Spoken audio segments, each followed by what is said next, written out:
Espainiako Gabonetako loteriaren zati bat banatu da Laudioko Casa Resa etxean.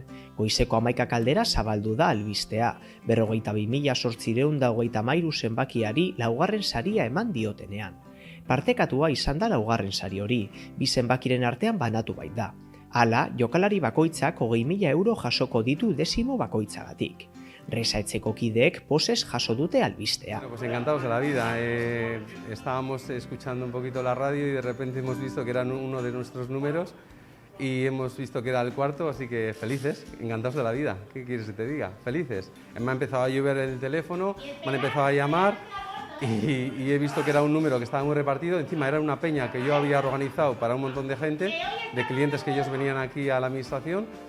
Y bueno, pues felices, otra vez otro cuarto premio más vendido en la Casa Resa.